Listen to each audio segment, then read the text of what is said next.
I try real hard to be the shepherd, Ringo. You know, this is the always positive new music review show hosted by a French professor. And sometimes I get negative, and usually when I get negative, I'm talking about Drake. But listen, it gets the people going. It's something that they enjoy. I've had a very weird weekend myself. I'm okay, but I spent basically the entire weekend in the emergency room. I had some weird nerve stuff going on. I had to get an emergency MRI. I had to wait 30 hours for the pleasure.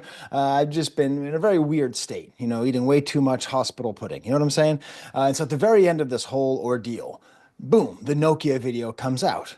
And I watched it and I'm getting kind of, you know, I'm sort of loopy. I'm kind of in a weird mood. And I watch it and I feel like I have a lot to say about it. And not a lot of positive things to say about it. And if you're sitting there saying, Sky, all you talk about is Drake, that's not true. Check out, if you like rap music, check out my Saba No ID video. Check out the Will Smith video. Check out the clipping video. Check out the Playboy Cardi video. Okay. I do lots of stuff other than just diss on Drake. But it is true. This will get more views because people enjoy that. So why not? Okay. And what I'm going to do is I'm going to focus on what makes this video aggressively bad, aggressively bland. And it's not going to be a breakdown of how he's losing the battle again. I mean, I think that's a fair argument to make, and I'll touch on the battle. But I'm not that interested in any kind of secret subs or subliminal shots. I'm looking at this as, you know, a film fan, somebody who likes the art of cinema, who likes the arts of music video, and sees this as a complete and total artistic failure by the two primary metrics that you need to judge a music video by. Okay? How does that sound? Does that sound good? Let me make sure I'm recording here. I'm having a weird time, y'all. So what makes it so bad? You know, music videos are supposed to do like two things, right? They're supposed to be interesting or well-made pieces of art, and they are supposed to serve the song that they're showing. And it's that second one that I'll start with. Like, this video does not serve the song. If you saw my review of some sexy songs for you, you will. Sorry, I have a drum. I have a snare drum over there, and that sound just activated the snare. Some sexy songs for you. You'll know I basically liked the album. I thought I gave a very fair shake to that album. And this is the best song. And it's the best song partly because like the image that we have of Drake right now is this embattled, embittered, sad man in his gigantic mansion with a bunch of people with weird cases, whipping up his own case with his shooters. That's what I call his lawyers. He's with his shooters and he's developing these law cases, and he's just this kind of sad, lonely guy. And then here he comes out with this song that kind of reminds you what makes him sort of fun. The Kiki, you know, Drake, where's the Kiki? Do you love me? Where's the fun stuff, Drake? And he brings us the fun stuff. And that's cool. And then he comes out with the video, and it is, I'm gonna give you a new word if you don't know it. Dour, dour, dour. It is a dour video. It is a somber affair. It is a sad, angry, bitter, scowling slog of a music video for a bright song based on a cell phone ringtone. It's supposed to be a nostalgic throwback to what Nokia phones mean, and I'll get to that in a second. Nokia phones carry with them semiotic meaning. That means symbolic meaning, okay? Different things have different symbolic meanings. Nokia has a symbolic meaning, and the song paid homage to the symbolic meaning, but the video completely does not. And maybe it just does that for the simple reason that it's trying to throw in some sneak disses on Kendrick. I don't know. I'll touch on that. I think the artistic failure is just a broader one. And this ties into my main problems with it is that it's just not a good video. It's not a cohesive piece of art. It has all these different ideas kind of badly put together. I will say, as a backhanded compliment, this video is a lot this music video is a lot like the last episode of Severance, the last episode of the second season. And by that, I mean, I think it failed cinematically in a very important way. And I'll talk about that later. Don't worry, I'll give you spoilers. I think they failed in the same way of just putting things together too much jamming together. Okay. This is a quarterback who tried for a slam dunk, but he struck out on the corner kick late in the third period. Okay? There's just too many mixed metaphors and images and imagery all going on here, and it's a complete mess. He had a layup. Okay? Let's stick to one sport. He had a layup. Make a fun, nostalgic video that reminds us of why, you know, Drake is a fun pop rapper and he can make a fun pop rap song. So let's just have a fun pop rap song for the spring and into the summer. Let's do that. Let's not scowl. Instead, we get this. So I'm going to take you through the whole video. I made a little slideshow for you. I'm not going to play the music.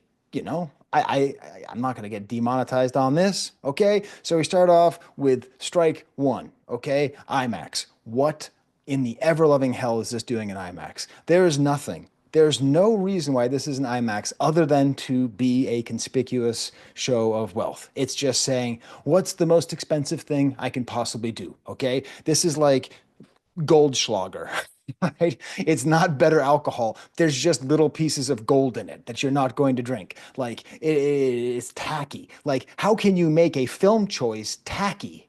All right. Christopher Nolan is rolling around in his grave and he's not even dead yet. Like, what is the point of putting this in IMAX when it's only going to be watched on phones and on computer screens? There's just no point. It doesn't have the sweep and scope of IMAX. It's just a kind of boring video. And then we had the little image of the owl and it's supposed to be cool and supposed to be spooky. All right, fine. Then we lead into the opening image of Drake, which is like, dude, what is going on? Like, why is this your face?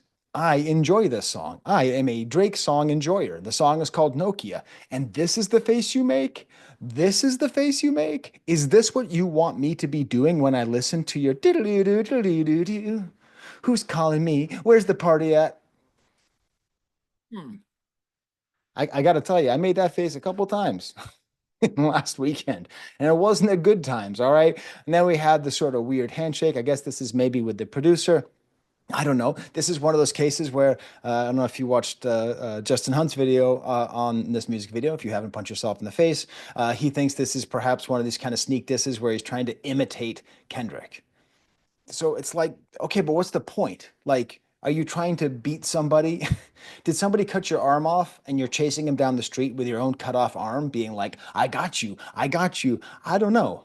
And then we have all these images with these kind of like dots and images, and it's supposed to evoke the early technology that you had with a phone like a Nokia phone, which is a very simple piece of, well, not a very simple piece of technology, but a very simple cell phone that lasted for a long time. And they gave you most of these images, these kind of dot matrixy images. And so this is an image of the world. Okay. And then we see him here and it looks like the video game Snake. Shout out to my friend Brad, who had a very boring job. He was processing checks at Wells Fargo and he used to always sing, can't touch this while processing checks. He'd go, processing checks, do do, do do.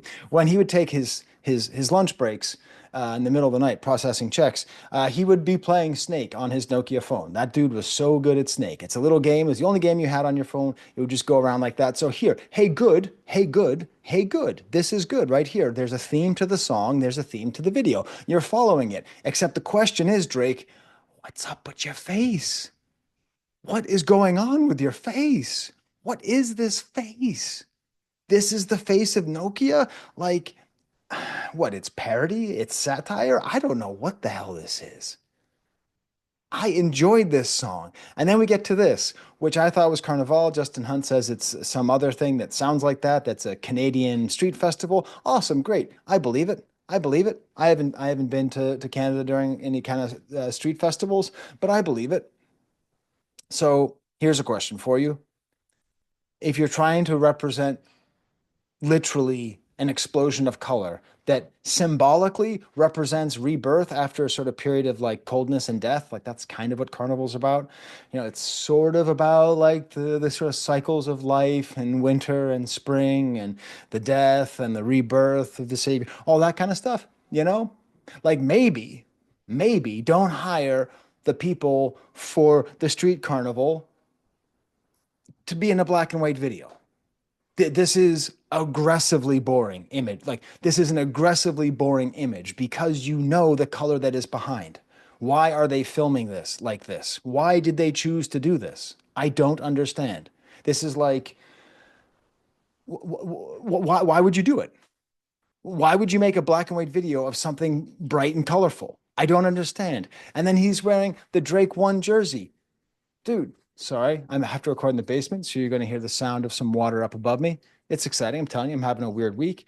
Like why would you like a Drake one jersey? Like, I don't mean to be a jerk, but like, did your mom make you that jersey? Like, did your mom go down to that weird embroidery store with like all the the t-shirts with like people smoking tons of weed? Like all the shirts are like, I do two things, smoke weed and get high. You know those shirts I'm talking about? Like, what is this? Drake one. Yeah, okay. And then we get to this weird scene, the little Godzilla scene, where we have like this really sterile view of the greater Toronto area. And then, I mean, this is probably my favorite part of the video because it's at least visually interesting. It's kind of a weird dominatrixy kind of thing. I don't know. This woman has a very strange physiognomy where her chest is like large in a way that seems infeasible. I don't really know what it is. I don't know what this is supposed to represent other than just Drake's weird dehumanizing of women. But like he's not in the city, she is in the city. So what? She represents the city or he's serving her or I don't know what it is because we're gonna see she's not gonna it's not gonna work out too well for her. And then we get the image of a whole bunch of dancers. Justin Hunt puts forth the idea that this is imitating the Super Bowl. I kind of get that except it's boring. It's boring. The dances that they're doing are not memorable. Drake, this is the inventor of the Tootsie Slide, everybody. Tootsie Slide was a good video. I don't care how much you like it, how much you don't like it. It was a well executed concept and a well done idea, even if I don't like what it was. And what the hell is that in his hand? What is that in his hand? What is that in his hand? That is like an old Motorola 80s era cell phone. What is that in his hand? This is when you say words have meaning, Drake, semiotics matter. Okay? If I made a show called a song called Reebok Pumps that were all about the Reebok shoes where you had to press the tongue in order to I wanted a pair of Reebok pumps so bad when I was a kid, but I wasn't cool enough to have them. I wanted so bad. So imagine I did a song called Reebok Pumps and the entire video I'm just wearing like BK Knights and Nike. Like I'm just wearing Nike just the whole time. Like like a Nokia phone means something. These phones are famously resilient. Like these phones last for decades. Like they are actually even sometimes seen as almost like a class indicator, that like when you can't afford to upgrade and you just need a phone that works, you have the Nokia 3310. It's a fascinating image. I suspect that the producer of the song knows the meaning of the song. I also suspect that the singer of the song doesn't. The song's called Nokia, and Nokia means something. Imagine if in 100 years someone releases a song called iPhone, and the entire time the person just has a BlackBerry. And you're just like, that's not the technology. That's not the joke. The joke is this. You understood it with the snake thing. Why are you abandoning it just to have this? This has nothing to do with the concept of Nokia. And what is going on with your face? I'm sorry. Are you having a tough time? Are you also waiting for an MRI? It sucks. It sucks. Were you in an emergency room tent for 6 hours like I was, Drake? Maybe you were. Good golly, Miss Molly. No wonder you're so upset. The video has no cohesion. A Nokia 3310. It means something. I've had one. Many people have had one. Some people still have them. They mean something, Drake. Words have meaning. It's not just funny, old. Okay, that's the problem. The details, hey, you want to make a cool backseat video and you just want to just throw stuff together. I don't have any problem with it. But you want to hire a top flight director and film in IMAX and then screw up the simplest possible prop that you could possibly screw up. What are you doing? Why are you doing this? Why are you deflating the deeper meaning of your own art? I don't know, to diss Kendrick. And then we get to this. What the hell is this? Roller skates? Okay, so now we're talking about nostalgia for the 1970s. By the 1980s, roller blades were already the things that people were using. But maybe this is a cultural reference because, roller skating rinks are very important in the history of rap music. I mean, that NWA's first concert was in a roller rink. That was loud. Was in a roller rink in Compton, so that is a part of it. So maybe it's some kind of like connection to that. But when you're making a nostalgic tie to Nokia phones of the early 2000s and then you show roller skates, it's semiotically confusing because roller skates indicate 70s and 80s throwback nostalgia. That's not to say nobody roller skated. My kids went to roller skating parties 10 years ago, okay? I'm not saying that no one roller skates anymore, but it's confusing. I don't associate if you said a song, oh, there's going to be a video with people roller skating. I'd go, oh, cool. Is it kind of like a 70s vibe? No, it's called Nokia. It just doesn't work. and visually it's weird. And then we get to this clumsily made overhead view of these dancers. It looks like ants. Like it doesn't look interesting. It's not engaging. It's not, there's nothing memeable. There's nothing imitatable. Like there's no part of this dancing where you go, that's beautiful dancing. Nor is there any part of this dancing where you go, oh, I could do that dance on TikTok. It's just a bunch of people dancing. And then we get to this image with him dancing, I guess, very slowly. And I guess this is the part we're supposed to imitate, but there's no real emphasis on what they're actually doing. And they're moving so slowly, it looks like they're like drugged out. It looks like they're just okay, is this supposed to be like imitating like Kendrick's dancing? I don't know. And visually, with the shadow behind, like, why do you need an IMAX camera to convey so little visually? Never has someone done so little with so much. Valley Football, hotmoms.com. Dude, I don't know, man. I just anything kind of weird out there, I wouldn't throw it out there. If I were you, Drake, I don't know. But hotmoms.com, okay, sure. I'm sure that's bookmarked in your computer, Drake. And then we get to this, which is kind of interesting, I guess. But again, the visual interest, like the background is gray, and then they're all wearing black and white, and it's just kind of all muddled. It's not particularly interesting. And then we get to this, a whole different video, a whole different. Now we have like the image of SGA, the great basketball player for the Cleveland Cavaliers. And he's wearing the shoes. And so obviously this is like, okay, so LeBron doesn't like me anymore, and DeMar DeRozan doesn't like me anymore. I at least have Gilgis Alexander, right? Gilgis Alexander. See, I know his full name. I don't just say SGA. Probably mispronounced it. So like, okay, so he's a Canadian basketball player. And I saw this and I was like, damn it, man, I kind of like SGA. I don't want him to just be wrapped up. I don't want the vampire fangs of Drake to be like, you're Canadian, I'm Canadian. There, we have to have this happen. But also visually it doesn't match because now this looks like a boxing, it looks like we're getting ready for like a boxing announcement or something. Like visually, everything doesn't mix with this previous thing that we had where we had like a carnival and then like a minimalist roller skating party. And now we have a shoe commercial with this guy. And anyways, you ever watched him play basketball? It's the crazy thing about watching SGA is at no point do you think, oh my God, this is the best basketball I've ever seen. Like you never think like, wow, he's doing so much. But then you look and he's just scored like 40 points. It's crazy. He's an amazing person to watch. It's really fun. Yeah, I watched him beat the Celtics a couple weeks ago. And it is great. He's a great athlete. It's kind of weird to see him here in the shoe commercial, which is shoehorned in the middle of this other thing. And then we have this blimp imagery which is like, I don't, what, there are blimps in Toronto, like, what is this about? And then again, we have this image, and it's like, also Drake, if you're trying to be the Canada guy, BlackBerry is one of the most important Canadian products of the past 30 years. Like, BlackBerry almost weren't for the iPhone, BlackBerry was one of the most important smartphone adjacent items that existed. BlackBerry is a huge Toronto company. When you drive into the GTA, into the Greater Toronto Area, you actually see like there's a little topiary thing with all these great Canadian companies, and you go by CN, Canadian National, and then you go by and you see BlackBerry. So the song's not even called BlackBerry, and then we just have more just technology that is not the Nokia. When you say Nokia, you think of one thing. So here's just, I don't know, another pair of Air Jordans. What the what the hell's going on? Now we're welding? Now we're welding? Now we're welding with a cross? What is going on? What is this confusing ideology, my friend? Why are we now in a chop shop? What is this? What does this have to do with the carnival? What does this have to do with anything? By the way, this is the image. While my favorite lyric from the entire song is, "How many hoes are in this club? Is it really just me?" Hey, that's not me misquoting. That's a direct quote from the song. I don't know, Drake. Say Drake. That's a weird thing to say. And then we have this image, which is my favorite image of the video because it is the most Drakean and most uncomfortable.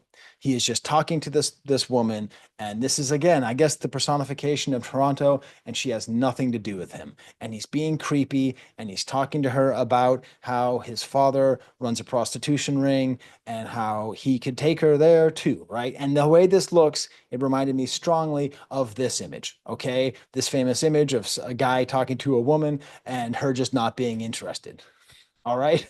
Like that's how this feels to me. And I don't know. it's awkward and weird, and it reminds us of what it is that we're not liking about Drake. So I guess we're now in like battle bots. I don't know what this is. Like monster truck competitions. You remember that in the 2000s? Why are they spending so much money? And also, what are in his pants? This must be a cultural thing that I don't know. Like, seriously, what is going on with the front of his pants? What is going on in there? Maybe that's a fashion thing. I'm an old man. Feel free to dunk on me in the comments. Everybody knows the fashion is to put a blanket in the front of your pants. I don't know.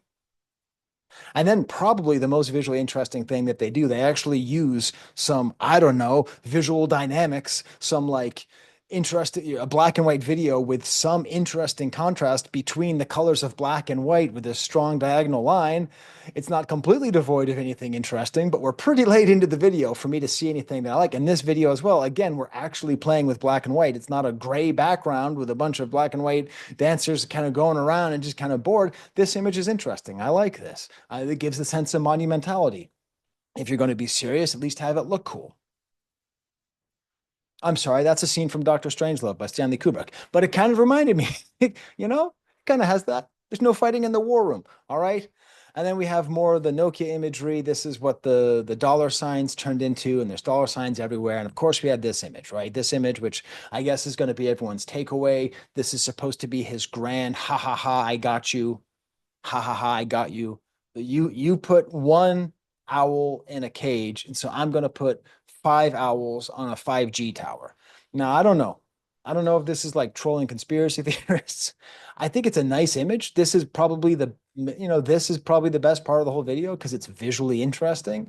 It's a nice idea of indicating his persistence that like he will be inside the phones, like he will be inside the phones, so he might have lost this battle, but he is still where people are getting information and transmitting and listening to music. That's kind of an interesting idea. That's sort of engaging.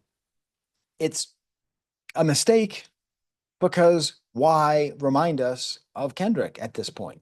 This is your one success. This was Drake's one success since the beef that was not tied into the beef and losing in the beef. And here he makes it very clear that all of this pomposity of this video, this attempted gravitas, was either an imitation or a bad satire of what Kendrick was doing. So, like, well done, man. You did it, I guess. You really owned the libs. I don't know what to say.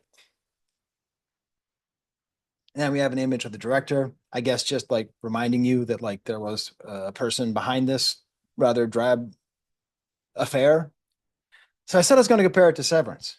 I love Severance, but the last episode wasn't very good in a lot of ways. So I'll do some spoilers. I'll be done with spoilers when you don't see this image on the screen anymore. Okay, you can kind of skip forward.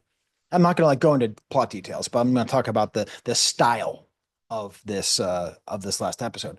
Last episode of Severance was like cinematic failure because it did what this Drake video did. It jumped all over the place stylistically. It was like a standard Severance episode, and then it was like a violent Tarantino like slugfest. And then at the end, it turned into like a Pat Garrett and Billy the Kid sort of 70s, with them running down the hallway and stopping on the freeze frame. Like they kept jumping in between styles gratuitously, meaning without meaning. Gratuitous, not necessary. The same way that it wasn't necessary to throw in like people building like gigantic cars with welding helmets in the middle of your video about a phone that you don't even show.